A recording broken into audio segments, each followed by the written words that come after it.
오늘도 예배하는 가운데 이 자리 하나님 주시는 평강과 은혜가 넘치시게 되기를 원합니다.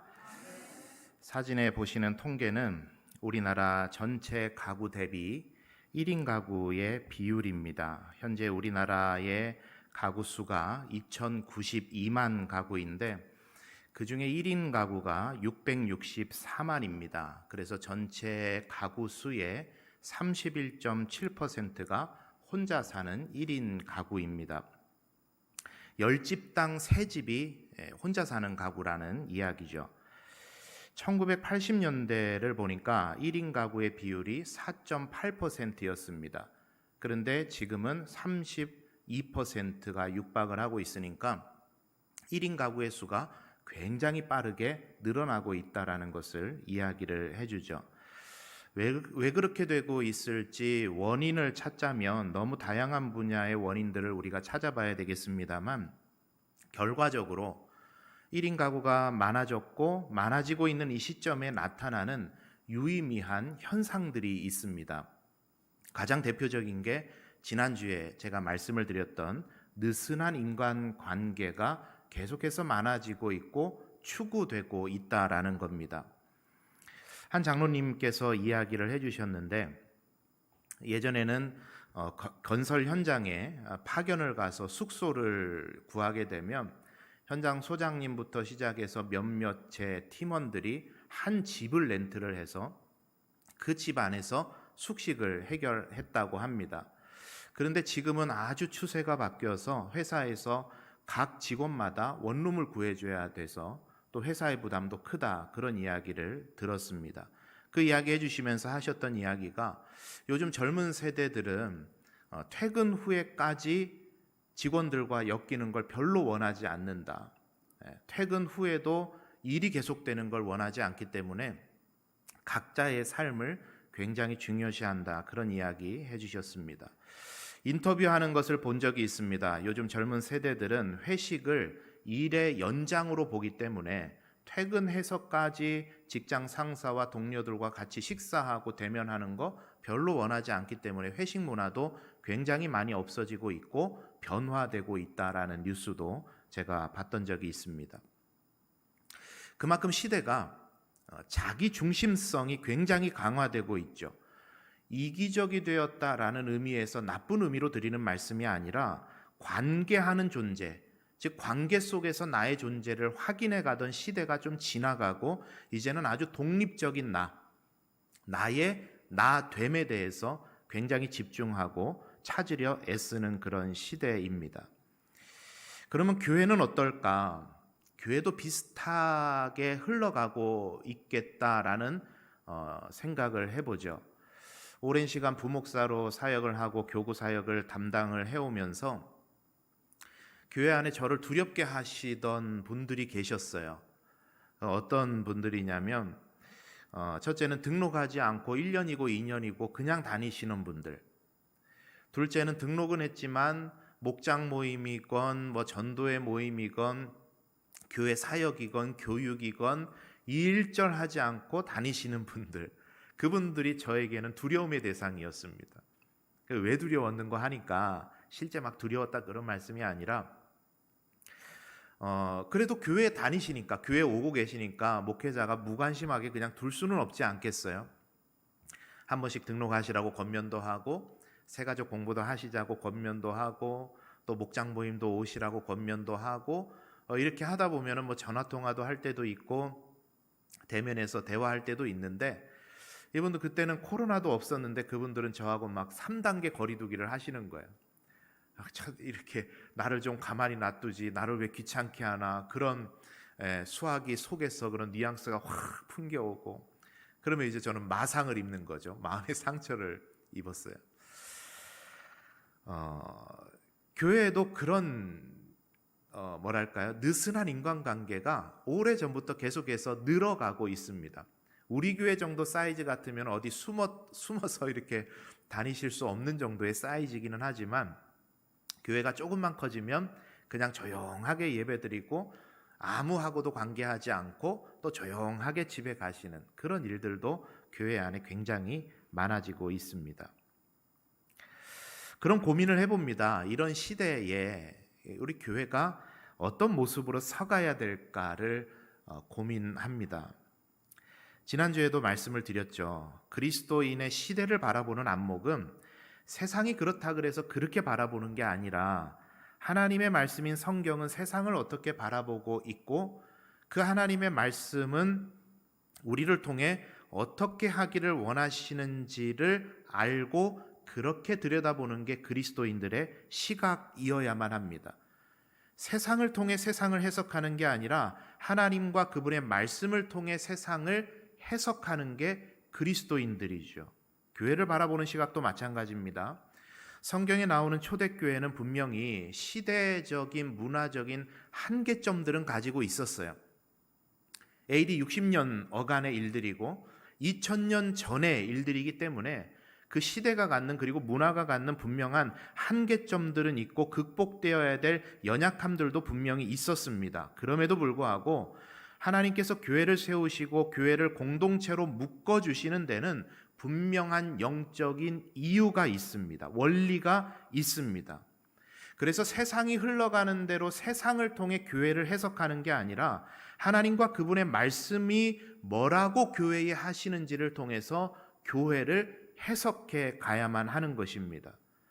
오늘 말씀을 통해서 하나님께서 교회를 어떻게 세워가기를 원하시는지에 대해서 그 영적인 원리를 함께 고민하려고 하는데 어려운 시대가 되었다 그래서 어렵게만 말할 것이 아니라 주님의 몸된 교회된 내가 지역을 책임지는 사명을 가진 공동체된 교회로 다시 말씀드립니다. 교회된 내가 공동체된 교회로 어떻게 만들어져 가야 될지를 함께 고민하는 그런 시간이 되었으면 좋겠습니다. 오늘 갈라디아서의 말씀을 함께 나누었는데 이 갈라디아서의 말씀은 갈라디아 지역에 흩어져 있었던 초대교회들에게 바울이 보낸 편지입니다. 교회 안에 이런 문제가 있었어요. 기독교로 개종은 했지만 여전히 율법 우선주의를 말하던 거짓 교사들이 교회 안에 있었습니다. 이들은 복음으로서가 아니라 율법을 지켜 행함을 통해 구원을 받아야 된다라고 하는 잘못된 복음을 그 교회 가운데서 가르치던 잘못된 거짓 교사들이었습니다. 자, 그런데 거짓 교사들이기는 했는데 이 사람들이 참 재미있었어요. 좀 특별했습니다. 이상한 사람들이었어요. 왜 그랬는고 제가 오늘 본문의 이후에 전개되는 말씀을 통해서 이 거짓 교사들이 좀 특이하고 이상했던 점을 4가지로 정리를 하면 그렇습니다. 첫째는 12절에 보니까 반드시 할례를 받아야 구원을 받는다. 이렇게 말하는 사람들이었어요. 분명히 이 사람들도 기독교로 개종한 그리스도인들입니다. 그럼에도 불구하고 이 사람들이 가르치는 내용이 뭐냐면 반드시 할례는 받아야 구원을 받는다. 이걸 이야기했던 거예요. 맞습니까? 틀립니까? 맞습니까? 틀립니까? 틀려요. 잘못된 복음을 가르치는 사람들이었습니다. 자, 그런데 이 사람들 참 이상해요. 두 번째는 그렇게 율법을 강조하는 것 같지만 13절의 말씀에 보니까 다른 율법들은 무시하는 사람들이었어요. 그러니까 이걸 뭐 쉽게 표현하자면 이런 거죠. 할례에만 꽂혀 있었고 다른 율법들은 무시해도 된다고 말하는 사람들이었습니다. 즉 거기에서 얻는 유익이 뭐였냐면 율법들 거추장스럽잖아요. 우리가 구약을 통해서 보는 율법들, 여러분 613가지의 율법들 뭐 다는 모르더라도 구약 성경을 통해 율법이라는 걸 보니까 어떠세요? 우리를 굉장히 억압하거든요. 그러니까 이 거짓 교사들은요, 할례는 반드시 받아야 구원받는다라고 말했지만 자신의 삶을 불편하게 하는 다른 율법들은요, 철저하게 무시하면서 안 지키던 사람들이었어요. 그러니까 굉장히 이상한 사람들인 거예요. 세 번째는 12절의 말씀에 보니까 이들이 할례를 받아야 된다고 주장하는 이유가 뭐냐? 유대인들로부터 핍박을 면하기 위함이었습니다. 자, 보세요. 분명하게 개종한 그리스도인들입니다. 유대인은 유대인이에요. 그런데 복음을 듣고 개종했어요. 그리스도인이 되었습니다. 그러면 이제는 율법을 수호하고자 하는 유대인들로부터, 전통 유대인들로부터 핍박을 당하는 건 당연한 결과였습니다. 그런데 이 사람들은 어떻게 했느냐? 할례를 받는 것을 통해서 유대인들로부터, 정통 유대인들로부터 핍박은 피하고자 하는 사람들이었어요. 네 번째 이상한 점은 뭐냐면, 그렇게 유대인이지만 개종하여 그리스도인이 되었고, 그렇지만 유대인들의 핍박은 피하고 싶고, 그렇다고 초대교회 안에서 누릴 수 있는 권리와 그런 좋은 점들은 포기하기 싫어하는 사람들이었어요. 그러니까 이것을 여러분 뭐라고 표현하면 좋을까요? 사꾼이라고 표현하면 딱 맞습니다. 사꾼. 쉽게 말해서 부담되는 것은 버리고 이익이 되는 것에는 굉장히 재빠른 그런 사람들, 그 사람들이 갈라디아 교회를 어지럽히고 있는 바울이 이야기하는 거짓 교사들입니다. 이런 거짓 교사들의 가르침이 들어오던 그 초대교회에 바울이 편지를 쓴 겁니다. 저는 이 말씀을 보는데 깨달아진 게 바로 그 부분이에요. 지금 한국교회에, 그리고 우리 연산교회에 어떤 특정한 거짓 교사들이 들어와서 교회를 어지럽히고 어렵게 하는 것은 아니지만, 거대한 시대 조류 자체가 거짓 교사의 역할을 감당하는 시대라는 것이 말씀을 통해 보이더라고요. 내가 공동체의 일원으로서, 교회 공동체의 일원으로서 하나님께서 부르신 그 부르심의 목적을 멀리하고 부담되는 것은 다 뒤로 제쳐두고 얻을 것들만을 생각하는 그런 신앙의 모습을 세상으로부터 교회의 성도들이 배우고 있는 시대가 지금 우리가 살아가고 있는 시대이고 교회의 현장이라는 것을 이 말씀을 통해 들여다보게 됩니다. 그래서 오늘 바울은요, 그러한 교회를 깨우쳐서 교회를 바로 세우기 위해서 두 가지의 권면을 들려주고 있습니다. 오늘 저와 여러분에게 주시는 말씀으로 이 말씀을 받으면서 교훈하고 책망하고 바르게 하고 의로 교육하는 말씀에 우리가 함께 귀를 기울여 보는 시간이 되었으면 좋겠습니다. 첫 번째는 이것을 이야기하죠. 2절의 말씀인데 우리 한번 2절 말씀을 같이 보도록 하겠습니다. 2절 읽어봅니다. 시작. 너희가 짐을 서로 지라 그리하여 그리스도의 법을 성취하라. 자, 좀 더 의미를 명확하게 하기 위해서 세 번역으로 한번 다시 읽어보도록 합니다. 시작. 남의 짐을 져주십시오. 그렇게 하면 여러분이 그리스도의 법을 성취하실 것입니다. 자, 바울이 말하는 거짓 교사들로부터 온전하게 서게 되기를 바라면서 바울이 전하고 있는 교회의 첫 번째 교회를 세우는 원리는 뭐냐면 남의 짐을 져주어라 라는 겁니다. 남의 짐을 져주어라. 이것은 곧 이렇게 바꾸어 말할 수 있습니다. 우리 공동의 짐을 함께 져라, 이 말이에요. 우리 한번 따라 할까요? 우리 공동의 짐을 함께 지자. 네, 뭘 지자고요? 공동의 짐을 지자. 짐 지자. 부담스러우시죠? 짐 지자 그러니까. 여러분, 교회 주인은 누굽니까? 하나님이셔요. 맞습니까? 교회 주인은 우리 주님뿐이세요. 우리 주님께서 핏값으로 사신 교회가 주님의 교회입니다. 그런데 그 주님께서 지상의 교회, 공동체된 교회를 누구에게 맡기셨습니까? 목사인 저에게 맡기셨습니까? 장로들에게 맡기셨습니까? 그렇지 않죠. 저와 여러분에게 맡기신 거예요. 사도행전 20장 28절에 바울은 말합니다. 여러분은 자기를 위하여 또는 온 양떼를 위하여 삼가라. 성령이 그들 가운데 여러분을 감독자로 삼고 하나님이 자기 피로 사신 교회를 보살피게 하셨느니라. 하나님이 자기 피로 사신 교회를 우리들에게 뭐 하게 하셨다 그러죠? 보살피게 하셨어요. 그런 의미에서 교회의 주인은 성도 한 사람 한 사람이 교회의 주인입니다. 물론 교회에서 예배를 집례하고 말씀을 맡아 가르치는 직분에 따라 담임 목사에게 많은 부분들이 위임되어 있지만 교회의 주인은 절대 어떤 소수의 사람이 아닙니다. 우리 모두가 다 교회의 주인이에요. 여러분, 이 말은 무슨 뜻일까요?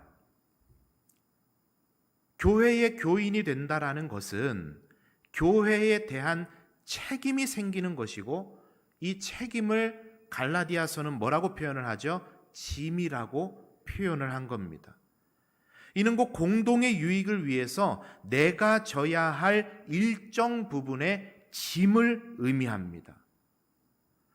여러분, 소수의 사람에 의해서 짐이 몰려져서 지는 교회는 결단코 건강한 교회 아닙니다. 모두가 함께 힘을 나누어서 그 짐을 나누어지는 교회가 건강한 공동체여 건강한 교회가 되는 것입니다. 저는 바라는 것이 우리 연산교회가 건강한 공동체가 되기를 원합니다. 건강한 공동체 되기를 원합니다. 누구 한 사람, 누구 소수의 사람에 의해서 운영되는 수동적인 교회가 아니라 성도 한 사람 한 사람의 필요와 원함과 그리고 그에 따라 기꺼이 짐을 나눠지는 그런 역동적인 공동체가 우리 연산교회가 되기를 간절히 소원합니다. 여러분, 그러기 위해서 필요한 게 뭔 줄 아세요? 공동의 짐을 나눠지겠다라고 하는 성도 한 사람 한 사람의 관심과 사랑입니다. 그게 없으면 교회는 절대 건강할 수 없어요. 엊그제 제가 이발을 했습니다. 괜찮나요? 감사합니다. 항상 그곳의 사장님에게 머리를 깎다가 이분이 조금 어려우신지 아니면 또 다른 일에 관심이 있으신지 투잡을 뛰시더라고요. 그래서 토요일 주일만 와서 머리를 깎는다 그래서 저는 이제 주말에 너무 바쁘니까 머리 깎으러 가기 그래서 거기 계시는 이제 스태프분에게 머리를 깎기 시작한 지 한 2달쯤 된 것 같아요. 사장님은 제가 이제 목사라는 걸 아세요. 근데 그 스태프분은 모르셨거든요. 그래서 그분에게 이제 머리를 맡기면서 저는 막 젊은 스타일 막 이런 거 원하지는 않고 최대한 점잖게 보이는 걸 원한다. 나이 들어 보이는 걸 원한다. 그렇게 말을 하니까 보통은 다 젊어 보이고 싶어 하는데 왜 그러냐 그래서 제가 목사라서 그렇다고 그래서 설교 많이 해야 되니까 점잖게 깎아달라고 그렇게 깎고 있습니다. 근데 이분이 제가 목사라고 이야기를 하니까 듣고는 대뜸 하시는 이야기가 이거였어요. 좋으시겠네요. 좋으시겠네요. 그러는 거예요.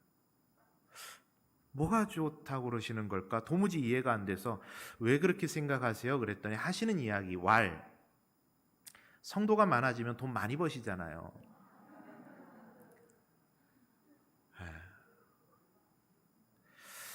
그런데 여러분, 제법 그렇게 생각하시는 분들이 많이 계세요. 교회를 잘 모르시는 분들은. 그러니까 어떤 기업체의 사장쯤으로 생각을 합니다. 그래서 성도가 많아지면 목사도 부자가 된다고 생각을 하세요. 설명을 드렸죠. 그런 거 아니라고. 교인분들이 다 결정해서 목사의 생활비를 정해서 주지, 헌금 많이 들어온다고 목사가 그거 다 하는 거 아니라고.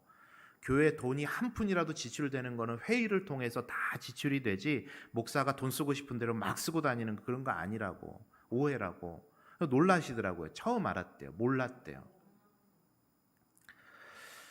한 목사님께 제가 직접 들었습니다. 직접 그분이 겪으신 일이에요.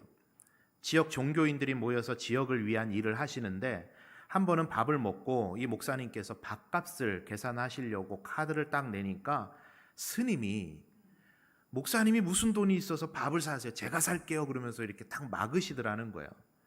그래서 이 목사님께서 목사도 이 정도 살 돈은 있다고 제가 결제하겠다고 그랬더니 한사코 말리시면서 스님 하시는 이야기가 우리 절에는 재직회가 없어서 돈 우리가 쓸게요. 목사님 힘드시잖아요. 그렇게 이야기를 하시더라는 이야기를 제가 전해 들었습니다. 여러분, 목사가 돈 함부로 씁니까? 목사라고 돈 함부로 쓸 수 있는 거 아니에요. 자, 이분은 그냥 불신자시니까 교회를 다녀본 적이 없으시니까 그렇게 오해할 수 있다 치고, 그러면 여러분은 좀 아십니까? 여러분은 좀 아세요? 교회의 생리와 교회의 모습에 대해서 좀 잘 알고 계십니까? 여러분의 헌금의 출납이 관장되는 곳이 재직회인데 재직회에 오시는 숫자를 보면 제가 약간 실망이 되려고 해요. 아직 실망한 건 아니에요. 실망이 조금 되려 그래요. 왜 약간이라고 제가 말씀드리냐면 우리 교회만 그런 건 아니에요. 다른 교회들도 제가 지금까지 사역했던 교회들 보면 재직교회 그렇게 많이 관심을 안 가지세요. 근데 저는 뭐 다른 교회 볼 거 있습니까? 우리 연산교회에 대한 기대치가 이렇게 높기 때문에 약간 실망이 되려고 하는 그런 찰나입니다.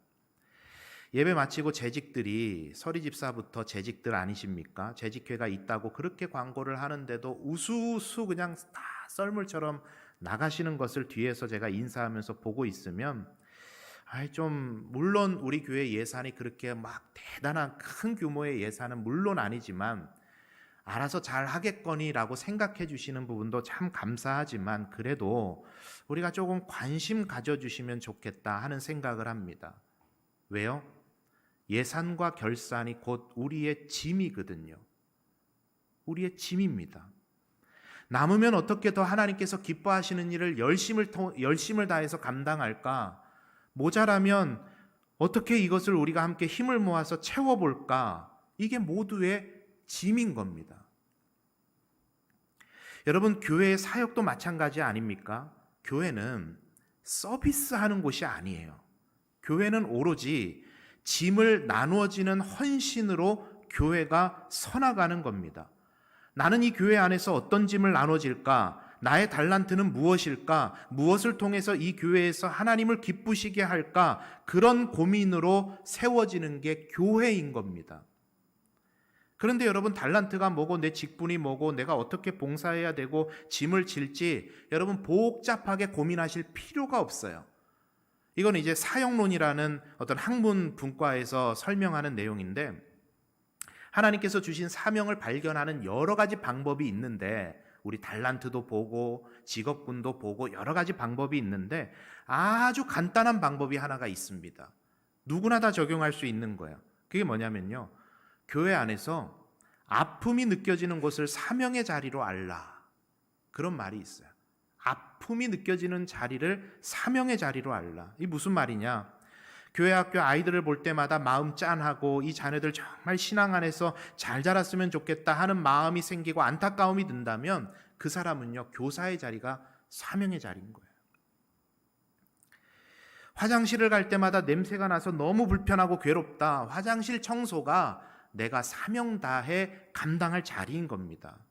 왜 이렇게 전등이 자주 나가지? 전등 가는 자리가 사명의 자리예요. 음향의 소리가 왜 이렇지? PPT가 왜 제때 안 넘어가나? 방송부가 사명의 자리인 겁니다. 주방에 땀 흘리는 권사님들 너무 수고하고 안쓰럽고 마음이 아프다. 내가 가서 도와주면 되는 거예요. 교회 주차장에 좀 질서 있게 주차하면 좋겠다. 가장 좋은 방법이 뭡니까? 내가 주차봉 들고 가서 안내하면 깔끔하게 정리됩니다. 그게 교회 안의 사명의 자리예요. 여러분, 참 희한하죠? 사람의 다양한 성격과 삶의 경험과 관심 분야에 따라서요, 눈에 밟히고 신경 쓰이고 이것 좀 잘 됐으면 좋겠다 하는 부분이 각자가 다릅니다. 그 관심 있는 분야에 내가 헌신함을 통해서 교회가 서나가는 거예요. 그게 오늘 본문이 말하는 우리가 공동으로 져야 할 짐인 겁니다. 여러분, 왜 그렇게 우리는 교회 안에서 짐져야 됩니까?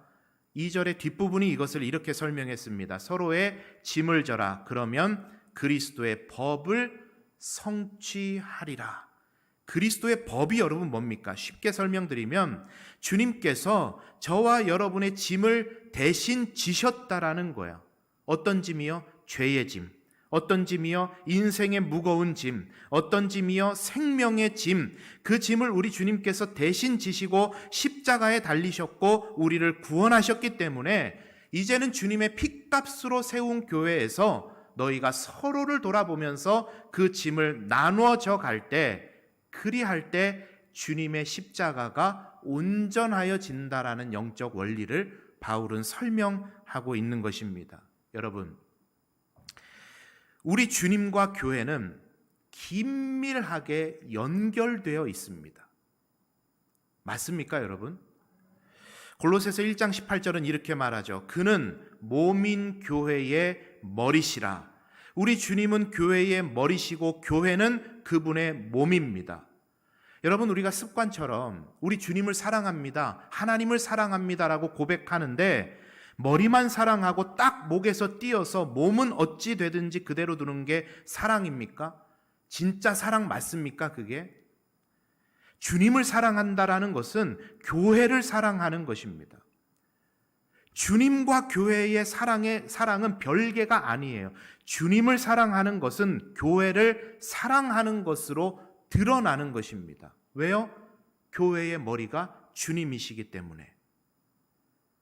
여러분, 참 안타까운 이야기 좀 드릴게요. 이런 말 하면 교회를 사랑하십시오 그러면요, 색안경 끼고 보시는 분들이 계세요. 삐딱하게 보시는 분들이 계세요. 교회 부흥시키려고 목사가 저런 소리 한다 그래요. 여러분, 목사가 교회 부흥시키면 좋은 게 뭐가 있습니까? 신경만 더 쓰이죠. 여러분, 제가 연산교회 부임해서 한 100명 남짓 좀 넘는 성도님들 모시고 행복하게 우리끼리 지지고 볶고 하다가 그렇게 목회 은퇴하면 저 훨씬 편하게 목회할 수 있어요. 크게 신경 쓰지 않고. 목사가 여러분 왜 교회의 부흥을 이야기합니까? 교회가 부흥하면 목사가 부자가 되기 때문에 그렇습니까? 여러분 아시는 것처럼 한국 교회의 80% 이상의 교회가 미자립 교회입니다. 지금도 투잡을 뛰시면서 교회 하나를 온전하게 세워보겠다고 헌신하는 목회자들이 훨씬 더 많이 계세요. 20%의 교회가 자립된 교회고, 그리고 그 중에서 아주 극소수의 교회가 대형 교회고, 대형 교회가 무조건 다 그렇다는 건 아니지만 그 중에 비리를 저지르고 한국교회에 아픔을 주는 그런 목회자들도 물론 있습니다. 극소수예요. 그런데 그 극소수의 잘못된 선례들을 보고 한국교회 전체를 삐딱하게 바라보는 것, 여러분 온당한 비판입니까? 그렇지 않아요. 제가 목회자이기 때문에 목회자 감싸는 것 절대 아닙니다.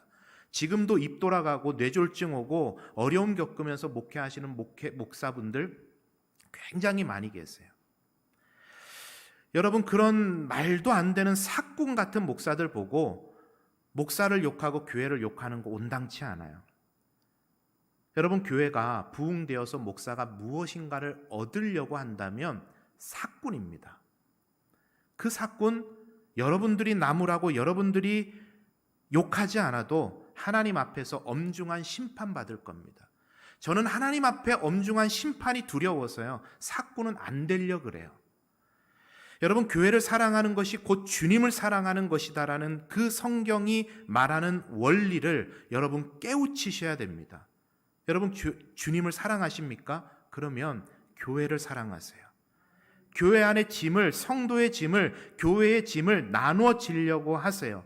초대교회에 하나님께서 불같이 역사하셨던 이유가 뭡니까? 누구도 자기의 것을 내 것이라 고집하지 않고 각 사람의 필요에 따라 채웠다.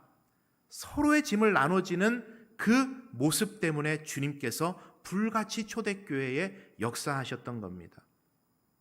주님을 사랑하는 방식은 교회를 사랑하는 것으로 드러나는 거예요.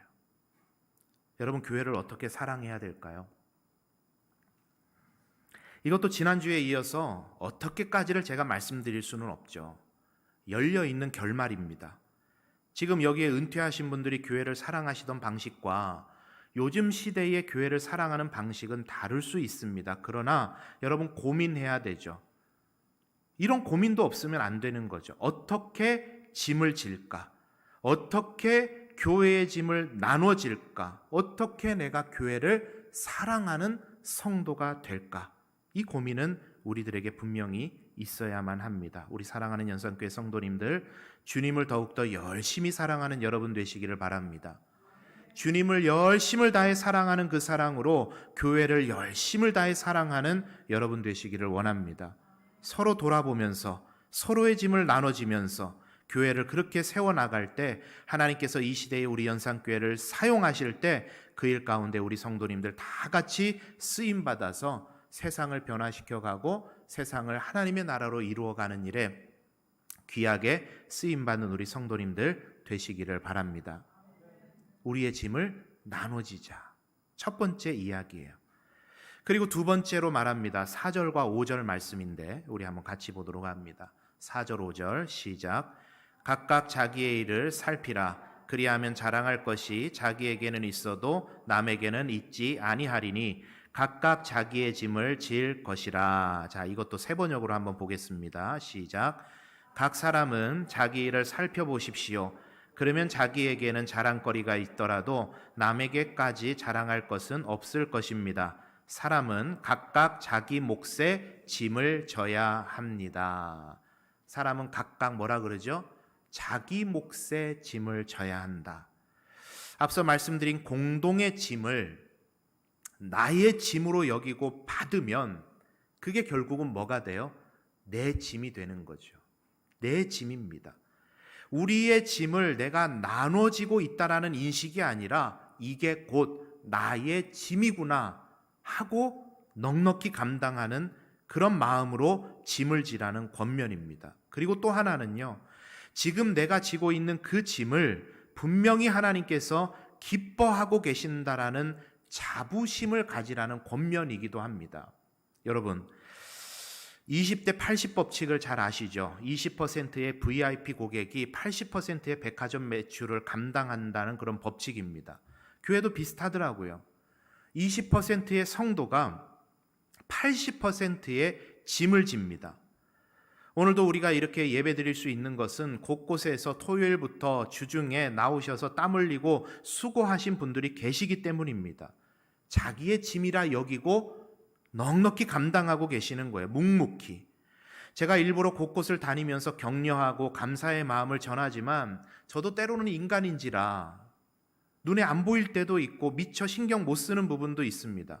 그러다 보면 여러분, 사람이 칭찬을 먹고 그 일을 하는 것은 아니지만 그래도 또 사람의 칭찬이 때로는 힘을 나게 해주는데 모르고 있다 보면 힘 빠지고 나는 지금 뭘 위해 이러고 있나, 누가 알아주지도 않고 그럴 수 있죠. 힘 빠질 수 있습니다.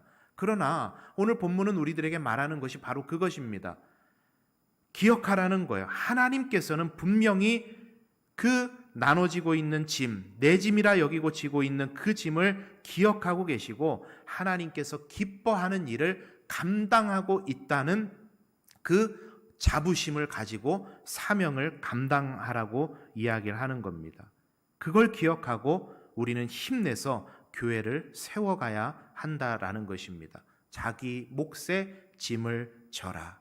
우리 사랑하는 성도님들, 열심을 다해서 우리에게 주어질 짐, 그리고 지금 지고 있는 짐 넉넉히 잘 감당하심을 통해서 하나님의 교회를 든든하게 세워나가시는 우리 성도님들 되시기를 바랍니다. 여러분, 시대의 조류는 거세게 흘러갑니다. 내가 세상의 중심이 되어서 나의 가치를 높이는 것에 최대의 관심을 두고 세상은 흘러갑니다. 그러나 나라가 없이 국민이 있을 수 없는 것처럼 공동체된 교회는 교회된 내가 자라나는 요람입니다. 이거를 꼭 기억하셔야 돼요. 우리 한번 따라할까요? 공동체된 교회는 교회된 내가 자라나는 요람이다. 예. 저는 우리 연산교회가 이 시대의 건강한 교회로 든든하게 서나가게 되기를 원합니다. 교회가 든든하게 건강하게 서나가는 데에는 성도 한 사람 한 사람이 건강하게 자라나야 됩니다. 그렇게 우리가 하나님께서 우리에게 맡기신 이 연산교회의 짐을 나누어 지고 넉넉히 감당하며 나갈 때 이 시대에 꼭 필요한 교회로, 이 지역사회를 아름답게 만들어가는 교회로 우리 교회를 사용해 주실 줄 믿습니다. 그 일 가운데 여러분 뒷짐지지 마시고 그 일의 중심에 들어오셔서 주인공 되셔서 하나님 맡기신 교회를 세워가시는 우리 성도님들 다 되시기를 바랍니다. 우리 함께 찬양하고 같이 기도